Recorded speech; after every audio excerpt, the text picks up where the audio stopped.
Last Saturday at 1:37 a.m., I was standing outside my own house, knocking on the door, while my wife whispered from the other side, "Go home."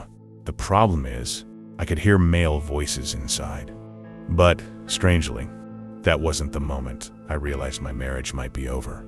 Wait, something even worse happened. I didn't think anything was wrong the first time she came home drunk. I told myself it was normal. People drink. People laugh too loud. People come home at 2 a.m. smelling like someone else's perfume and bad decisions. That's what I told myself. But the third Saturday, when I stood outside that house at 1:37 in the morning, and she whispered through the door instead of opening it, something inside me changed. And I still don't know if I imagined it all, or if I ignored the moment my marriage ended.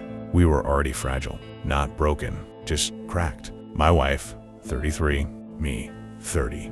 Too many arguments about nothing and everything. Dishes, money, the way I shut down, the way she needed space. We still lived together, still slept in the same bed, but it felt like we were roommates rehearsing being in love. So when she told me she was going to her friend's place for a beer one Saturday night, I didn't question it. "Just us girls," she said. She kissed my cheek. It felt routine. She came home at 2:14 a.m. She could barely walk straight. I remember helping her to the bedroom. Her laugh was strange, too loud, too delayed, like she was replaying a joke in her head. I asked her what happened. "Just drinking." "Relax," she mumbled. I did, because I wanted to. The next Saturday, she went again. This time, she didn't kiss me before leaving. "Don't wait up," she said. She came home later, even more drunk. She didn't even make it to the bathroom. She stumbled into the bedroom, pulled off her clothes without saying a word, and collapsed face first onto the bed. I stood there for a moment, watching. Something felt off. Not wrong, just off. I said her name. No response. I shook her shoulder lightly. Nothing. Then something happened that I still replay in my head. Her body reacted, not like someone waking up, but like someone responding to a touch they were used to. Automatic, unaware, reflexive, but she never opened her eyes. She never spoke. She never acknowledged me. Just silence. I stepped back. Suddenly I felt like I was standing in someone else's room. I told myself she was just drunk. People act weird when they're drunk. Right. The third Saturday was when I stopped sleeping. She left around 9 p.m. By midnight, she wasn't answering texts. At 1 a.m., her phone went straight to voicemail. I tried to stay calm. At 1:20 a.m., I got in my car. Her friend's house was 15 minutes away. I had never been there this late. The street was quiet, but the house wasn't. Lights were on. Music low, but present. I parked across the street.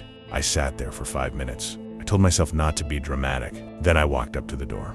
I knocked. Nothing. I knocked again. I swear I heard movements inside. Then, laughter.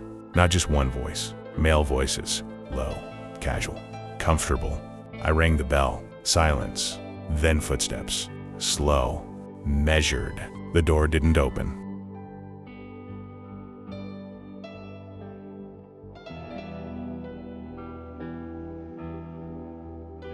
But I heard her voice through the wood. "Go home."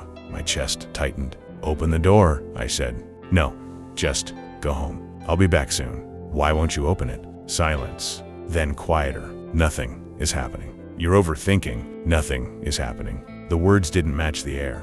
I could hear someone cough behind her. A man. Close. Too close. "Who's there?" I asked. "Just friends," she said quickly. I looked at the handle. Locked. I looked at the windows. Curtains drawn. "Open the door." No. That no didn't sound drunk. It sounded controlled, deliberate. I stood there for 2 full minutes. No one opened it. Eventually the porch light turned off. I was still standing there. In the dark. She came home at 3:48 a.m. I was sitting in the living room. Lights off. She looked surprised to see me awake. "You didn't have to come there," she said casually. I didn't respond. She didn't look guilty. She looked irritated. "I told you nothing was happening. There are guys there. They're just friends. Why wouldn't you open the door?" She rolled her eyes. "You're being paranoid." Paranoid. I started questioning myself immediately. Maybe I was. Maybe I let our arguments turn into insecurity. She walked over to me slowly, and then something happened that completely threw me off. She knelt down in front of me. No words, no apology, just submission, like she was trying to erase the night without talking about it. I froze, because it didn't feel like affection. It felt like distraction, like a magician waving one hand while hiding the other. Afterwards, she stood up calmly. "I have to go check on something," she said. "What?" "My friend. Just relax." She left again. I didn't stop her. I don't know why. Maybe because I was too stunned. She didn't come back until the next afternoon. The next day, I asked her directly, "Did you cheat on me?" She sighed. "No." "Then what happened?" "We drank. I vented about us. I kissed someone. That's it." My stomach dropped. "You kissed someone? It meant nothing." "Does it matter?" "Yes, it mattered." But she wouldn't say. "There were multiple guys there. They were just hanging out. You wouldn't open the door because you were acting crazy." I started doubting my own memory. Maybe the voices weren't close. Maybe the laughter was normal. Maybe the door felt more dramatic than it was. Gaslighting doesn't feel like manipulation when you're inside it. It feels like confusion.